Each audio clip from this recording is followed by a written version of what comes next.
The grand hall of the Zolfar Empire shimmered with cold, metallic beauty. Silver arches lined the walls, and a brilliant blue light poured down from floating orbs above.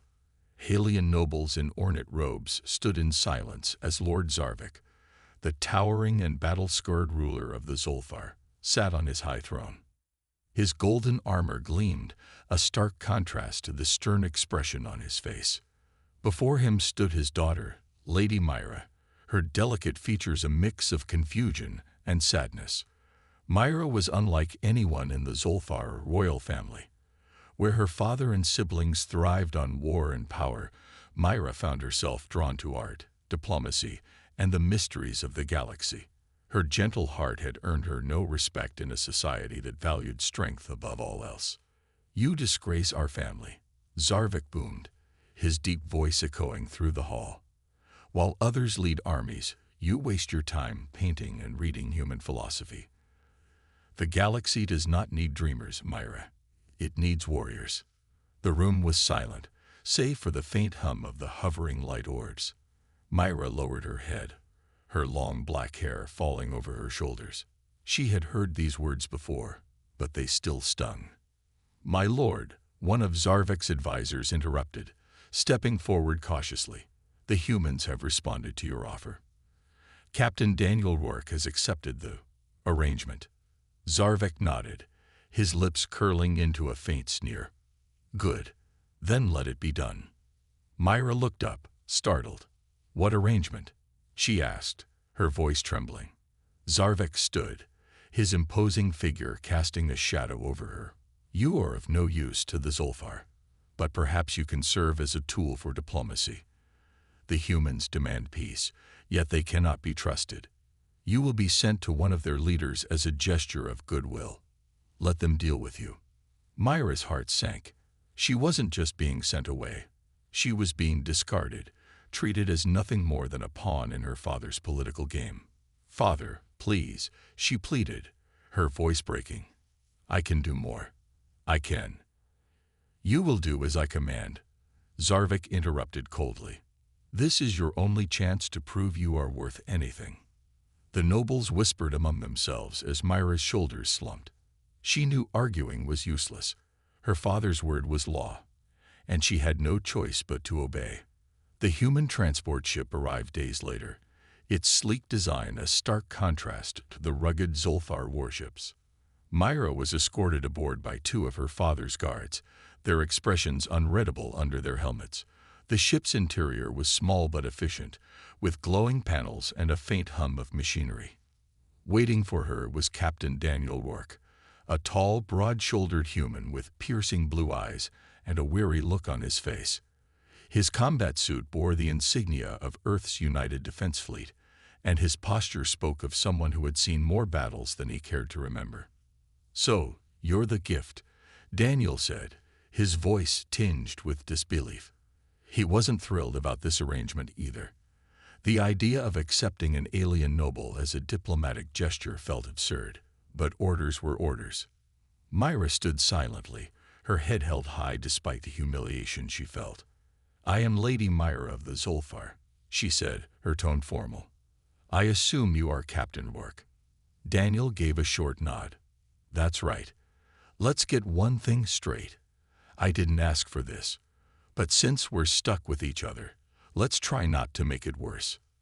The coldness in his voice stung, but Myra said nothing. She followed him as he led her to her quarters, a small plain room with little more than a bed and a table. It was a far cry from the luxury she was used to, but she didn't complain. As the ship set off toward Earth, Myra stared out of the small window, watching the stars blur into streaks of light. Her heart felt heavy with doubt and fear. She had always dreamed of exploring the galaxy, but not like this. She was alone, cast aside by her own people, and now surrounded by strangers who viewed her with suspicion.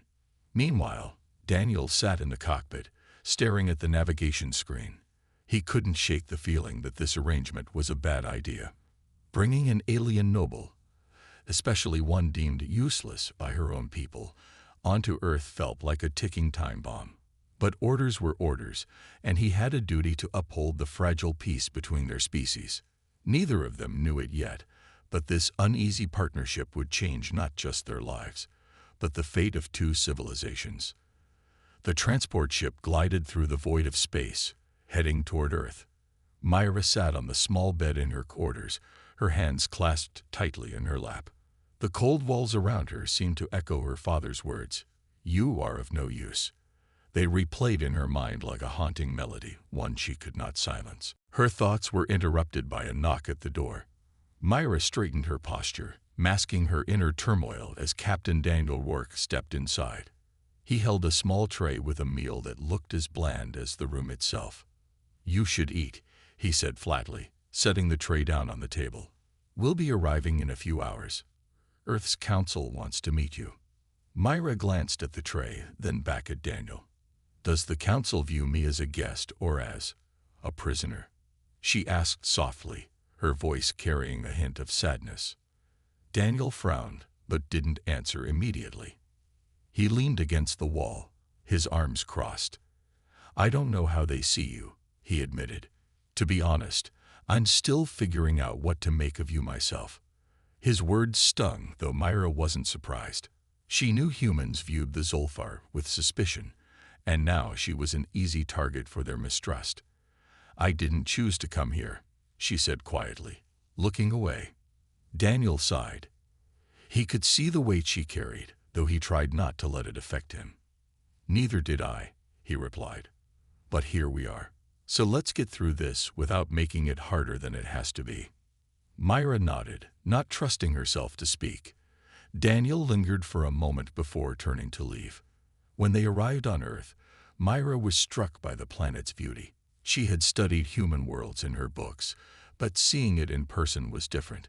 The sky was a vivid blue, and the air smelled fresh, unlike the metallic tang of the Zolfar homeworld. For a brief moment, she felt a flicker of hope.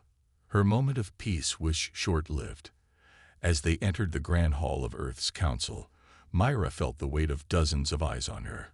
The human leaders, dressed in formal uniforms, sat in a semicircle around a sleek metal table.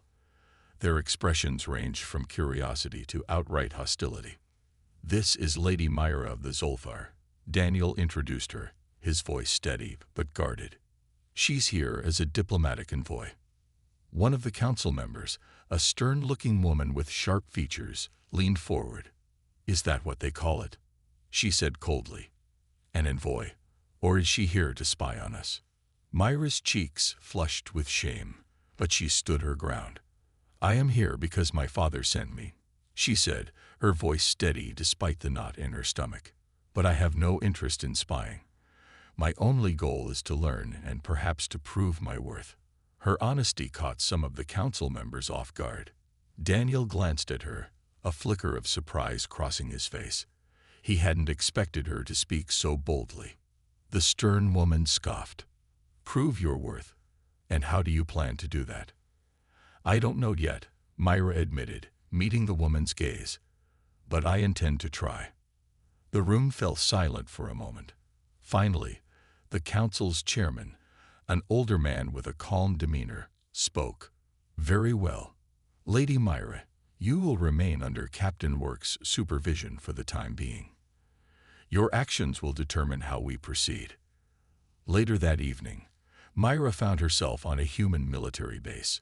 The sprawling complex was alive with activity. Soldiers training, engineers repairing vehicles, and officers barking orders.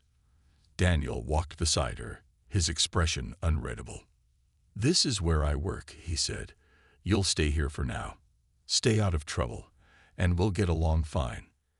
Myra nodded, though she couldn't help but feel out of place. The stares from the soldiers made it clear she wasn't welcome. As they passed a group of trainees, one of them muttered loudly, "Why's she here? Aren't her people the reason we're in this mess?" Daniel shot the soldier a warning glare, but the damage was done. Myra felt the sting of their hostility like a dagger to her chest. That night, as she sat alone in her assigned quarters, Myra's thoughts drifted to her father. She wondered if he was even thinking about her or if he had already dismissed her from his mind. For the first time, she allowed herself to feel the full weight of her situation. She was alone, surrounded by people who saw her as an enemy. But as despair threatened to take hold, Myra clenched her fists. No, she would not let their judgment define her. If she was going to be here, she would find a way to prove she was more than what her father, or anyone else, thought of her. Meanwhile, in another part of the base, Daniel sat in the dimly lit control room, reviewing reports of rising tensions along the galactic border. Something felt off. The attacks on human colonies had been too coordinated to be random. He glanced at the screen showing a live feed of Myra's room. She sat by the window, staring out at the night sky. For a moment, Daniel wondered if she truly was as useless as her father claimed, or if there was more to her than met the eye. Little did they both know, their partnership would soon be tested in ways neither of them could imagine. The military base was bustling with its usual routine: training drills, strategy meetings, and the constant hum of technology echoing through the halls. Myra spent her first morning trying to blend in, but her presence was impossible to ignore. Every glance she received felt heavy with judgment. Soldiers whispered behind her back, their words sharp enough to cut through the air. "She's useless," one muttered. "Bet she's a spy," another added. Myra pretended not to hear, keeping her head high. She had no intention of letting their words defeat her, but each step she took felt heavier than the last. Daniel, meanwhile, was in the strategy room, poring over reports of rising tensions along the galactic borders. The rogue factions of the Galactic Alliance were becoming bolder, launching coordinated attacks on human outposts. The evidence pointed to something bigger, a large-scale assault, and it was happening too fast for Earth's forces to keep up. As he scanned through the data, a thought lingered in the back of his mind. Could Myra be of any use? She knew the Zolfar better than anyone on Earth, even if she wasn't a warrior. But could he trust her? Later that day, Daniel found Myra sitting in the base's small courtyard. She was sketching something on a piece of paper, a scene of the bustling base, but with intricate, flowing designs that made the rigid structures seem almost alive. Daniel raised an eyebrow as he approached her. "Didn't take you for an artist," he said. Myra glanced up, startled. She quickly folded the paper and placed it in her lap. "It helps me think," she said softly. Daniel crossed his arms, studying her. "We don't have time for hobbies. I need to know. How much do you really know about your people's military tactics?" Myra hesitated. "I studied them," she admitted. "But my father never allowed me near the war councils. He said I was too soft." "Figures," Daniel muttered under his breath. He looked around, ensuring no one was listening, then leaned closer. "There's something happening out there. An attack that doesn't make sense.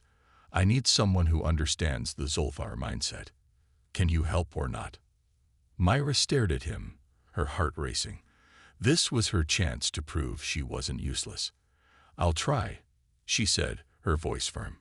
Daniel led her to the strategy room, where holograms of star maps floated in the air. Red markers highlighted recent attacks on human outposts, forming an unsettling pattern. Myra studied the map, her mind racing as she connected the dots. "They're creating a corridor," she said after a moment. "These attacks aren't random. They're clearing a path toward a strategic point." Daniel frowned. "A path to where?" Myra pointed to a star system at the edge of the map. "Here. It's uninhabited, but it's rich in raw materials. If they establish a base there, they'll control the supply lines to this entire region." Daniel's eyes narrowed. It made sense. Too much sense. He turned to one of the officers in the room. "Get this verified. If she's right, we need to act fast." The officer hesitated, clearly skeptical, but he nodded and left the room. "You better hope you're right about this," Daniel said to Myra. "If this is some kind of trick." "It's not," Myra interrupted, meeting his gaze. "I want peace as much as you do. I'm not my father." Her words surprised Daniel. There was a fire in her eyes he hadn't seen before. Maybe, just maybe, she wasn't as useless as everyone thought. That evening, the base received confirmation. Myra's theory was correct. The rogue factions were indeed targeting the resource-rich system. Daniel wasted no time organizing a strike team to intercept them. He debated whether to leave Myra behind, but something told him she needed to see this through. "You're coming with us," he said, handing her a small communication device. "But stay in the back, and don't do anything stupid." Myra nodded, her heart pounding. This was her chance to prove herself, not just to Daniel, but to everyone who doubted her, including her father. The team boarded a sleek human fighter ship and set off toward the target system. The journey was tense, the soldiers on edge as they prepared for a confrontation. Myra sat quietly, feeling the weight of the moment. She had never been part of a mission like this before, and the stakes couldn't be higher. As they approached the system, their ship's sensors picked up multiple enemy vessels. The rogue factions were already there, setting up a defensive perimeter. Daniel barked orders, his voice calm but commanding. "Myra," he said, turning to her, "what can you tell me about their formation?" She studied the holographic display, her mind racing. Their ships are designed for speed, not endurance. If you force them into close combat, they'll scatter. Daniel nodded. "You heard her. Prepare for close engagement."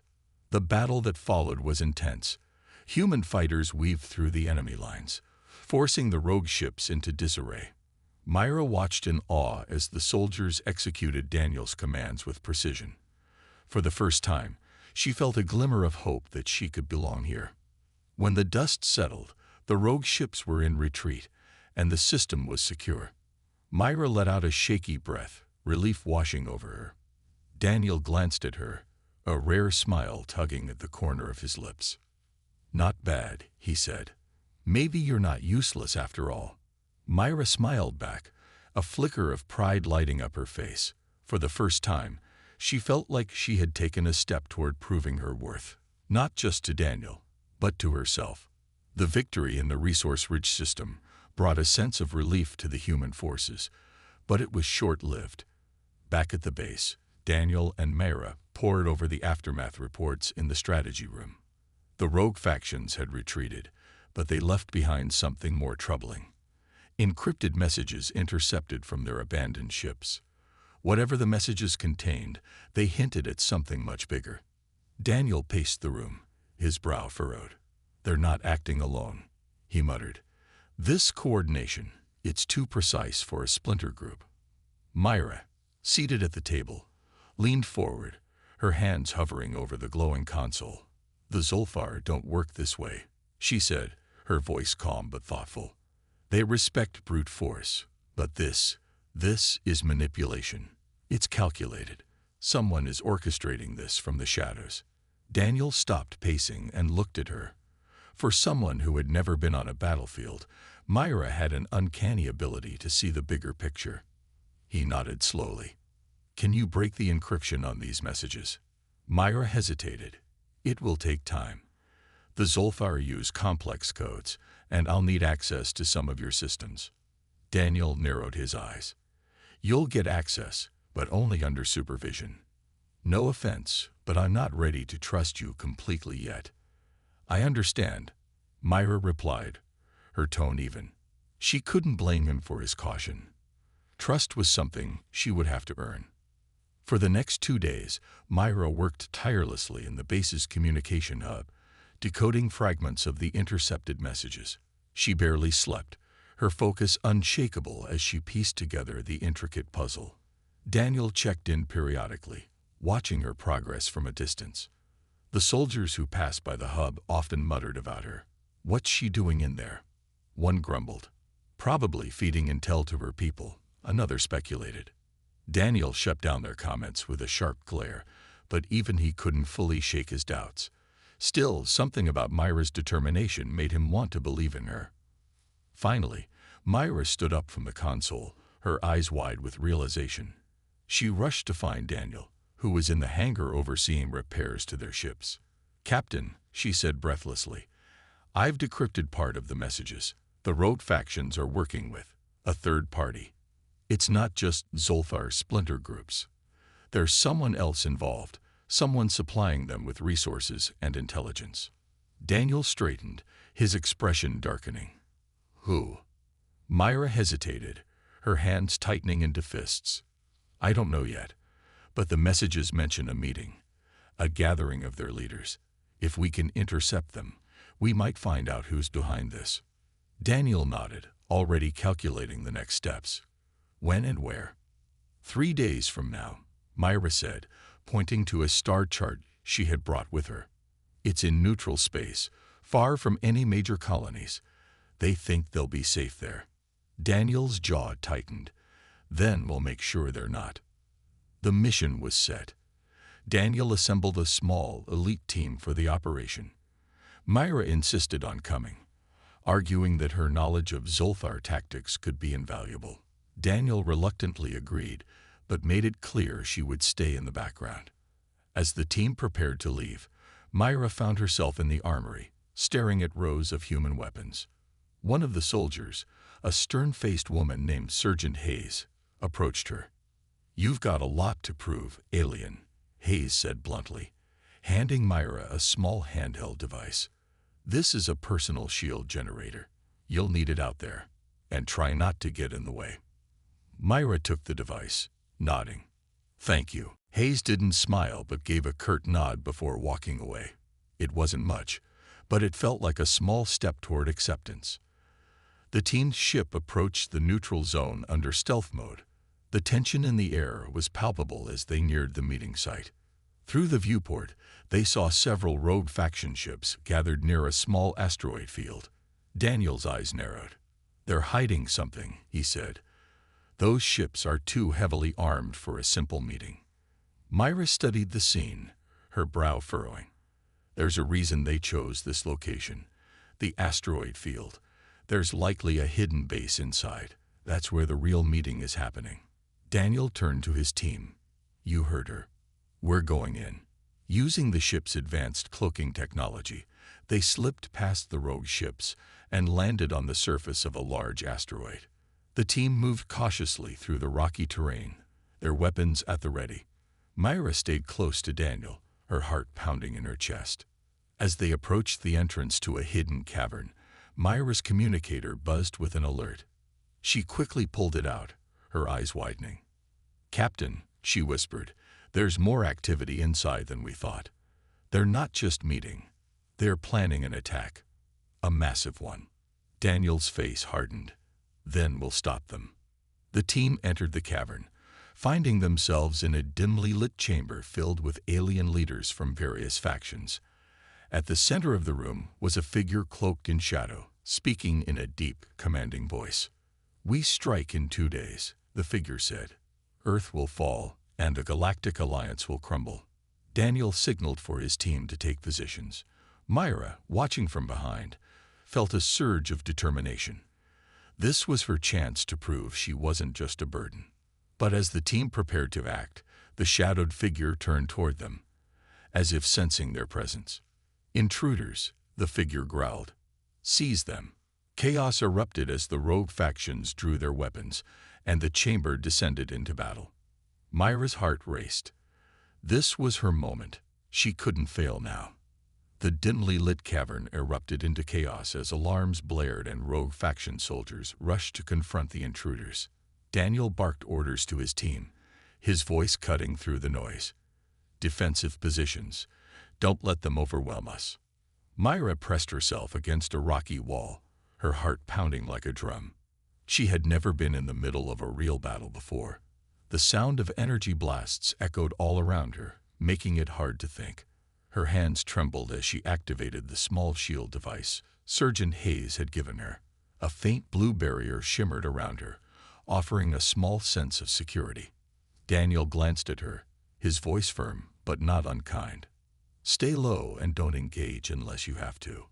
Let us handle the fighting. Myra nodded quickly, her mind racing. She wanted to help, but she wasn't a soldier.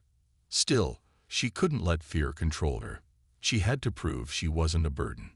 The team moved as one, their training and experience showing in how they covered each other and advanced.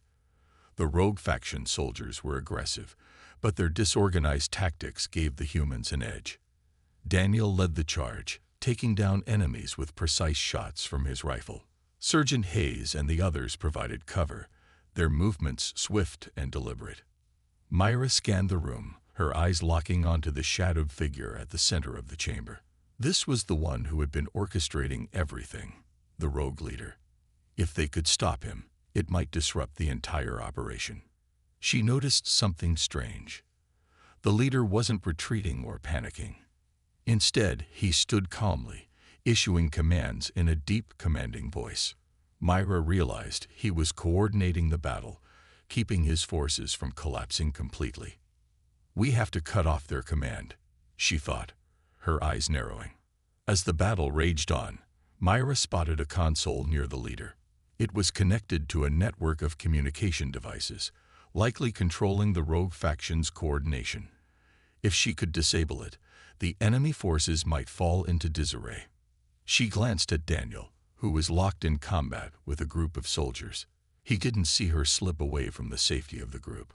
Clutching the small tablet she carried, she darted through the chaos, her shield absorbing stray blasts that came too close.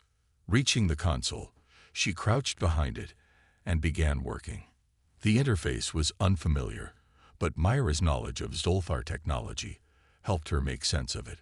Her fingers flew over the controls as she bypassed security protocols and accessed the system. Behind her, the shadowed leader noticed her presence. His deep voice boomed over the noise. "Stop her. She's disrupting the network." Several soldiers turned their weapons toward Myra. She ducked lower, panic surging through her as she worked faster. Just as one of the soldiers aimed at her, Daniel appeared, taking him down with a precise shot. "Myra," Daniel shouted, running toward her. "What are you doing?" "Disabling their command network." She yelled back, her voice shaking. "Just buy me a few more seconds." Daniel's jaw tightened, but he nodded, turning to face the incoming soldiers. "Cover her," he ordered the rest of the team. Myra's hands shook as she worked, but she refused to let fear stop her. Finally, with a triumphant beep, the console powered down. The cavern filled with a series of sharp clicks and static as the enemy's communication devices went offline. The effect was immediate. The rogue faction soldiers faltered, their movements losing coordination. Without clear orders, they became disorganized and vulnerable. Daniel's team seized the opportunity, pushing forward and gaining the upper hand. The shadowed leader stepped forward, his towering figure illuminated by the flickering lights. He glared at Myra, his expression one of cold fury. "You think you've won," he growled, his voice dripping with menace. "This is just the beginning." Before Myra could respond, the leader activated a small device on his wrist. A section of the cavern wall slid open, revealing the hidden escape route. He turned and fled, his heavy footsteps echoing through the chamber. Daniel rushed to Myra's side, pulling her to her feet. "We're not letting him get away," he said firmly. "Are you hurt?" Myra shook her head, her adrenaline still pumping. "I'm fine. Let's go." The team pursued the leader through the winding tunnels of the asteroid. The air was tense, every step echoing ominously. Myra stayed close to Daniel, her resolve strengthening with each passing moment. Finally, they emerged into a smaller chamber filled with strange, glowing machinery. The leader stood at the center, his back to them as he worked on a large console. When he turned to face them, Myra felt a chill. His piercing eyes, glowing faintly, seemed to look straight through her. "You've interfered enough," the leader said, his voice calm but deadly. "But you don't understand what's coming. This isn't about the Zolfar or humanity. This is about survival. And you're on the wrong side." Daniel raised his weapon, his voice steady. "We'll see about that." The leader smirked, pressing a final button on the console. The machinery roared to life, and the room began to tremble. Myra realized with horror that he had activated some kind of self-destruct sequence.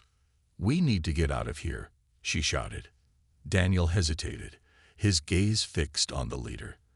But he knew she was right. "Fall back," he ordered. As the team retreated, Myra glanced back at the leader.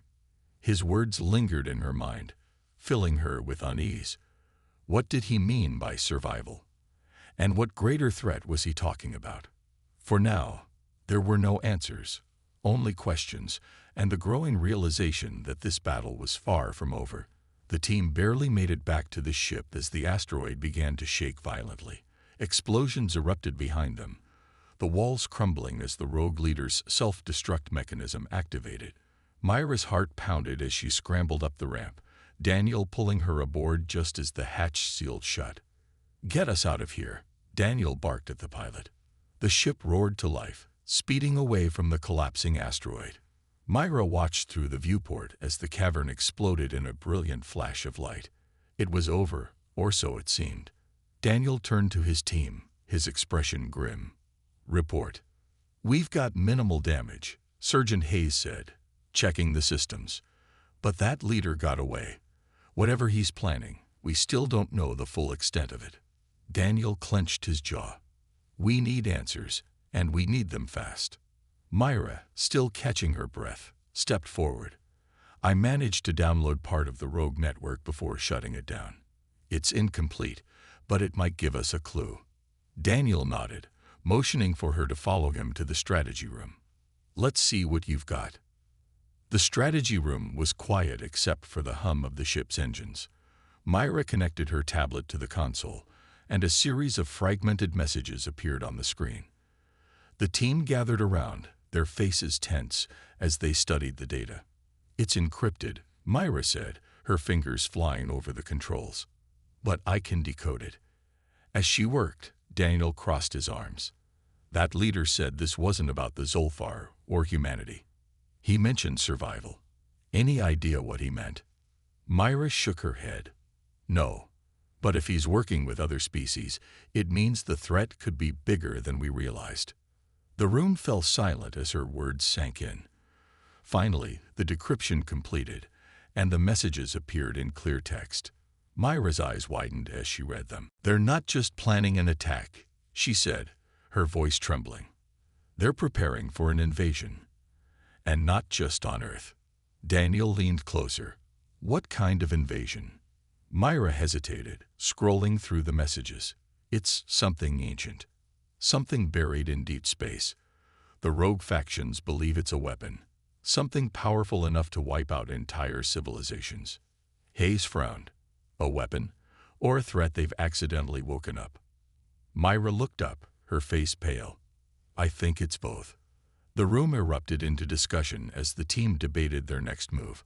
Daniel finally raised a hand, silencing them. "We need to warn the Galactic Alliance," he said firmly. "If this is as big as it sounds, we can't handle it alone." "They won't listen," Myra said softly. "The Alliance is fractured. Many of its leaders don't trust humans, and my father, well, he won't believe me." Daniel studied her for a moment, his expression unreadable. "Then we'll make them listen." The journey back to Earth was tense. Myra spent most of her time analyzing the data, trying to piece together the rogue faction's plan. She felt the weight of responsibility pressing down on her. For so long, she had been dismissed as useless, a burden to her people. But now, she had a chance to prove herself, not just to her father or Daniel, but to herself. Daniel checked in on her often, his guarded demeanor slowly softening. He couldn't deny that Myra's skills had been invaluable. She wasn't a soldier, but she had courage, intelligence, and a determination he couldn't help but respect. When they arrived at Earth's Central Command, the atmosphere was chaotic. Reports of increased rogue activity were pouring in from across the galaxy. Daniel wasted no time, marching into the council chamber with Myra and his team at his side. The human leaders looked up, their expressions a mix of relief and concern. The council's chairman gestured for Daniel to speak. "What do you have, Captain?" Daniel nodded to Myra, who stepped forward. She felt every pair of eyes on her, but she steadied herself. "The rogue factions aren't acting alone," she began. "They're being guided by someone, or something, far more dangerous, and they're planning to awaken a power that could destroy us all." The room murmured with unease. One of the council members frowned. And we're supposed to take the word of a Zolfar. Myra met his gaze, her voice firm. I'm not asking you to trust me. I'm asking you to look at the evidence. She handed the tablet to the chairman, who began reviewing the data. As the room fell silent, Daniel stepped forward. We need to act now. If we don't, there won't be a galaxy left to fight over. The chairman looked up, his expression grim. This is bigger than anything we've faced. We'll need the Galactic Alliance. The next step was clear. An emergency summit with the Alliance. Myra felt a pang of dread. Convincing the Alliance to work with humans would be nearly impossible, especially with her father involved. But she knew she had to try. As the team prepared to leave for the summit, Daniel approached Myra. You've done good work, he said simply.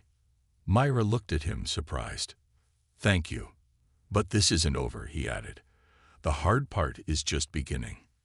Myra nodded, determination shining in her eyes. I know, and I'm ready. The stage was set for the next chapter in their fight, a desperate bid to unite a fractured galaxy against a looming threat. Myra and Daniel stood side by side, knowing that the choices they made in the coming days would determine the fate of millions. The Galactic Alliance Summit was held in a massive orbital station floating between the planets of the neutral zone. The station's grand hall gleamed with polished steel and holographic displays of the galaxy's territories. Delegates from countless species filled the room, their voices a cacophony of debate and mistrust. It was clear that unity was not something these leaders were used to. Myra stood at the edge of the chamber, her nerves on edge. She could feel the weight of countless eyes on her. To many of these delegates, she was a symbol of the Zolfar Empire, a people known for their aggression and dominance. She knew convincing them to listen would be no easy task. Daniel stood beside her, his presence steady and reassuring. Remember, he said quietly, they need to hear the truth. Speak from the heart. You've earned the right to be here. She nodded, drawing strength from his words. For the first time in her life, she didn't feel like a burden. She felt like she belonged. When it was their turn to speak, the hall fell silent. Daniel stepped forward first, his commanding voice cutting through the tension. We are here because the galaxy faces a threat greater than any of us can handle alone, he began. The rogue factions aren't just rebels. They're pawns in a larger game. They're being guided by something ancient and dangerous. And if we don't act, we'll all suffer the consequences. There were murmurs of skepticism, but Daniel pressed on. Lady Myra of the Zolfar has uncovered critical information about this threat. I ask that you give her the chance to explain. He stepped aside, and Myra took a deep breath before stepping forward. The room seemed to grow even quieter as she began to speak.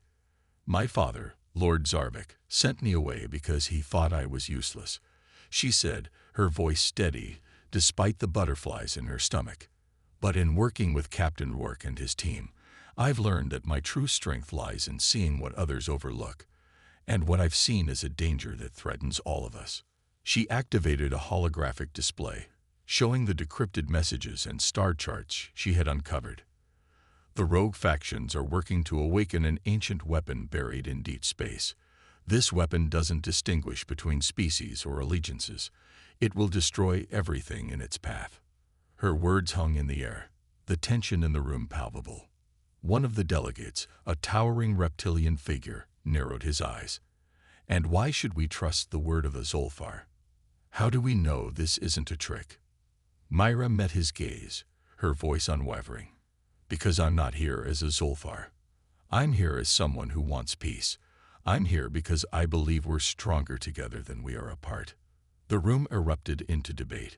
Some delegates supported her, while others voiced their doubts. Myra felt her confidence waver, but Daniel placed a reassuring hand on her shoulder. You've done your part, he said. Now we wait. Hours later, the council reached a decision. The Alliance would send a combined fleet to investigate the ancient weapon's location. It was a fragile agreement, but it was a start. As the fleets mobilized, Myra found herself working alongside humans, Zolfar, and other species she had only read about. The sense of unity, however tenuous, filled her with hope. Daniel stood beside her on the command deck of their ship, watching the preparations.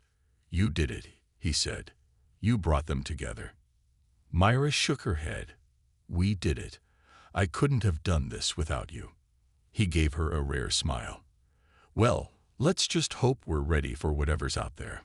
The combined fleet arrived at the coordinates Myra had uncovered. The sight before them was breathtaking and terrifying. A massive ancient structure floating in the void, its surface covered in glowing rooms that pulsed with an ominous light.